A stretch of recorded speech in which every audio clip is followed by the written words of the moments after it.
Abefeeso Essuula 5. Kale nga bwe muli abaana ba Katonda, mugezengako okumufaanana, era mwagalanenga nga Kristo bwe yatwagala, ne yeewaayo eri Katonda ku lwaffe, okuba ekirabo era ekitambiro ekiwunya obulungi.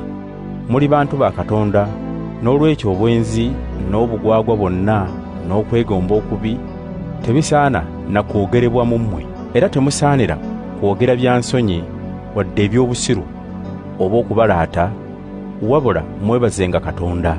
Mumanyire ddala kino nti omwenzi wadde akola eby'ensonyi oba alulunkanira eby'ensi n'abifuula Katonda we, talina mugabo mu bwakabaka bwa Kristo ne Katonda.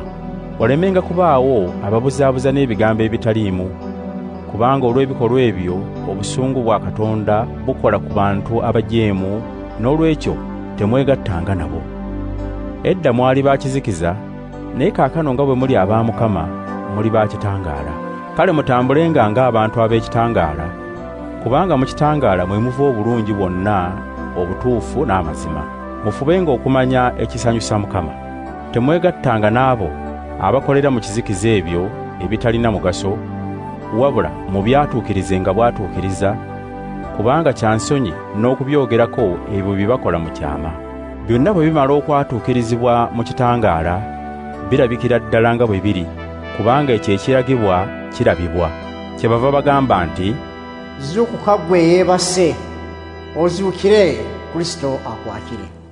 Kale mubenga beegendereza mu bulamu bwammwe, muleme kubanga abatalina magezi, wabula mube b'amagezi. Muleme kwonoona biseera, kubanga ennaku zino mbi, n'olwekyo temuba balagajjavu, wabula mutegeere Mukama ky'ayagala. Era muleme kutamiira mwenge, kubanga mujja kweyonoona, wabula mujjuzibwe Mwoyo Mutuukirivu. Munyumizaganyenga mu Zabbuli ne mu nnyimba ne mu biyiiye mwoyo byabasobozesa okuyiiya. Muyimbire Mukama nga musaakaanya amaloboozi n'omutima gwammwe gwonna. Bulijjo mwebazenga Katonda Kitaffe olwa byonna, nga muyita mu Mukama waffe Yesu Kristo. Muwuliraganenga olw'okussaamu Kristo ekitiibwa. Abakazi muwulirenga babbammwe nga bwe muwulira Mukama, kubanga omusajja gwe mutwe gw'omukazi, nga Kristo bw'ali omutwe gw'ekibiina ky'abamukkiriza, gwe mubiri gwe, era ye yennyini ye mulokozi waagwo. Ng'ekibiina ky'abakkiriza Kristo bwe kiwulira Kristo, n'abakazi bwe batyo bwe basaana okuwulira babbaabwe mu byonna. Mwe abasajja mwagalenga abakazi bammwe, nga Kristo bwe yayagala ekibiina ky'abamukkiriza ne yeewaayo ku lwakyo, akitukuze ng'akinaaza n'amazzi n'ekigambo, alyoke yeefunire ekibiina ky'abamukkiriza eky'ekitiibwa, nga tekiriiko bbala na kamogo wadde ekintu ekirala ekiringa ebyo. N'abasajja bwe batyo bwe basaana okwagala bakazi baabwe nga bwe baagala emibiri gyabwe gyennyini.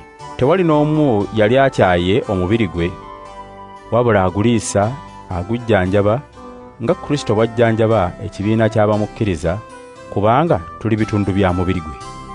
N'ekyawandiikibwa kigamba nti, omusajja kyanaavanga aleka kitaawe ne nnyina n'anywerera ku mukazi we, bombi ne baba omuntu omu.